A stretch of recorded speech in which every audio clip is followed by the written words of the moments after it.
Bonjour à tous et bienvenue dans une nouvelle vidéo qui a une semaine de retard puisque j'ai été malade, j'ai été dans l'incapacité de parler. D'ailleurs ma voix est toujours un petit peu cassée, enrouée. Je pense que ça va s'entendre si vous avez l'habitude de regarder mes vidéos, vous allez vous en rendre compte. Mais voilà, c'est parti pour les achats manga du mois de septembre.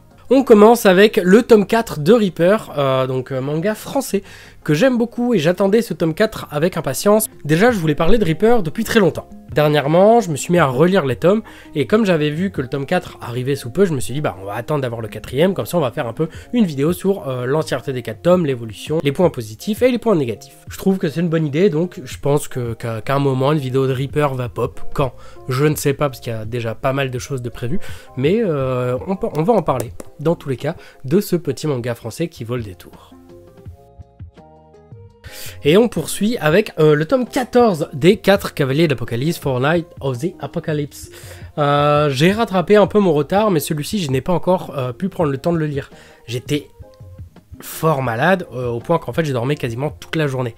Donc, en fait, j'ai pas lu la semaine dernière, alors que j'aurais dû. Comme je le dis à chaque fois, j'aime bien, c'est cool, on retrouve l'univers, on retrouve des personnages. Je suis pas à 100% convaincu non plus de l'œuvre, donc je sais pas trop... Je sais pas. J'aime bien, sans aimer. Super bizarre, mais voilà. Ace of Diamond, manga de baseball. J'adore le baseball, j'adore les mangas, ce qui est logique.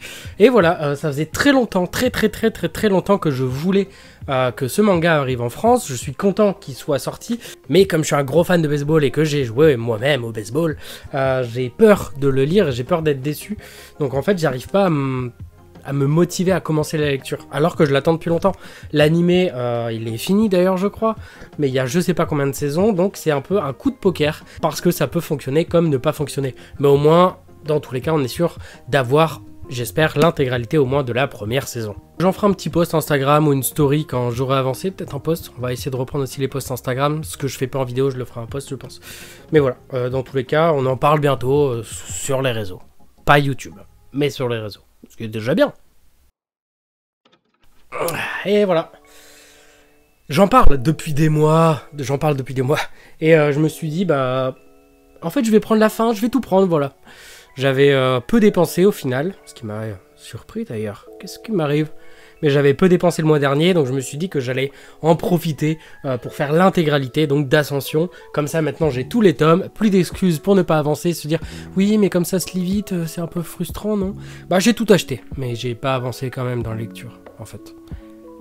Mais je vais reprendre, hein.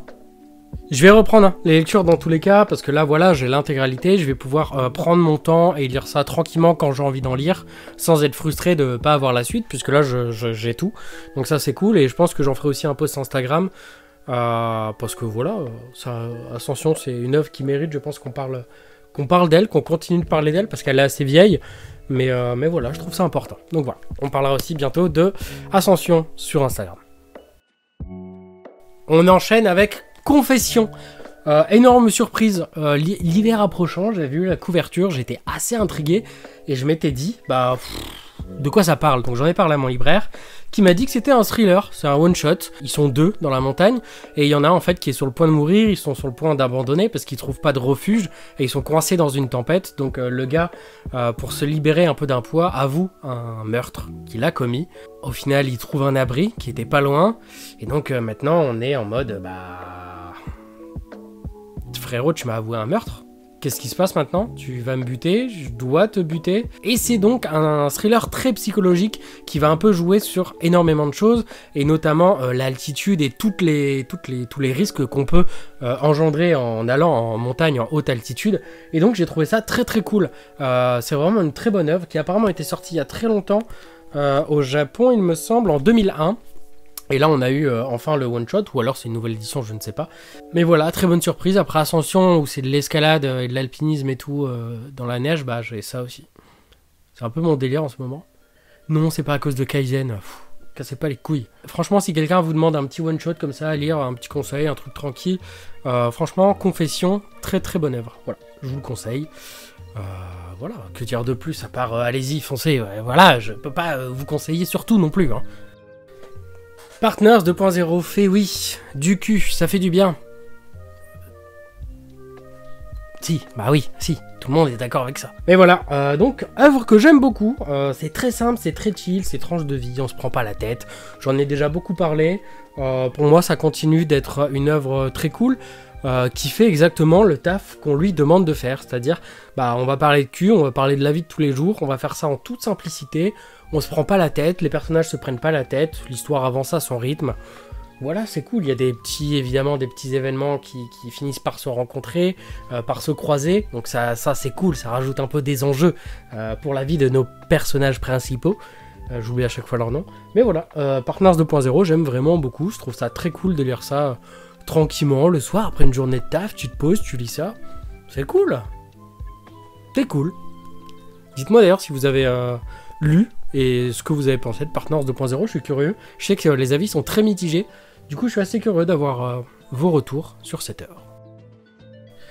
On poursuit enfin un peu l'avancée de Full Metal. J'arrêtais pas de dire, comme pour toutes les séries en fait, j'ai l'impression, que j'attendais d'avoir tous les tomes pour les lire. Finalement, non, j'en lis quand même un peu à droite à gauche. Les tomes sont assez chers, mais vu la qualité et l'odeur magnifique de ces tomes, je les lis quand même de temps en temps. Quand j'ai envie d'en lire un, j'en prends un et puis je le lis, voilà. Le format, il fait vraiment plaisir.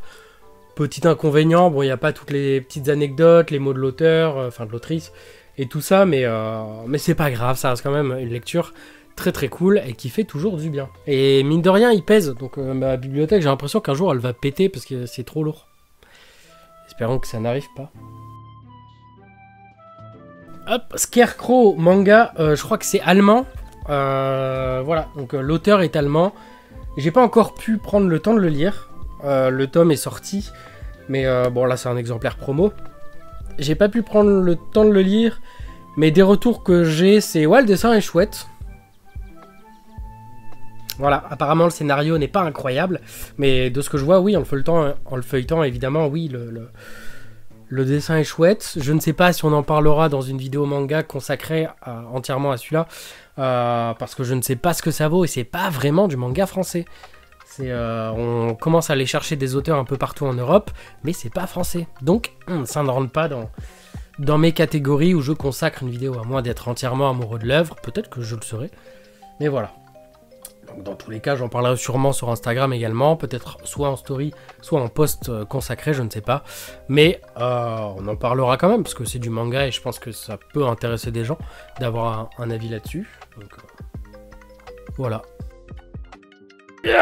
Et on finit, oui je fais vraiment un cri parce que là c'est vrai, là ça c'est vraiment lourd et je pense que ça se voit si j'essaye de les tenir, je tremble un peu.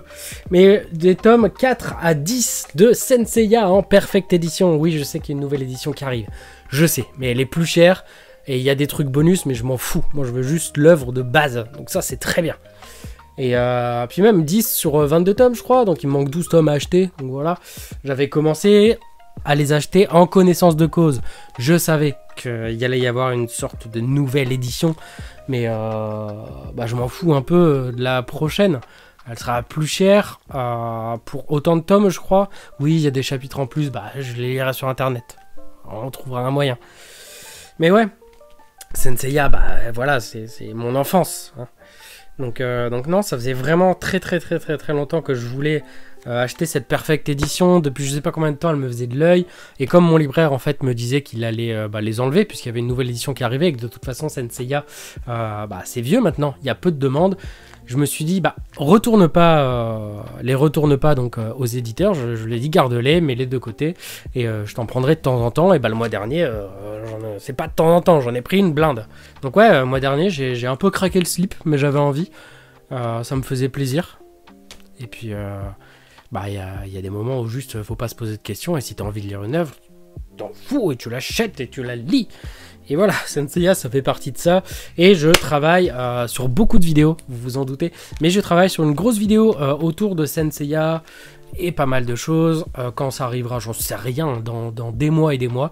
Parce que là, j'essaye de travailler pour donner une qualité cool et intéressante, comme les miniatures. Là, hier, j'ai passé toute l'après-midi, enfin de midi et demi, je crois, à peu près midi et demi, jusque 20h, parce qu'après à 20h les mardis je joue avec des potes, mais j'ai passé toute la journée à faire que des miniatures, à trouver des modifications, à faire 2 versions, à les envoyer à un pote, tu penses quoi de ça, tac, tac, pour essayer de faire un contenu qui vraiment devienne très très cool pour vous comme pour moi, où je commence à me dire qu'il y a un potentiel, il y a peut-être des trucs à faire sur YouTube, peut-être qu'il y aura une belle évolution avec tout ce que je travaille, on verra bien, c'est un peu la surprise.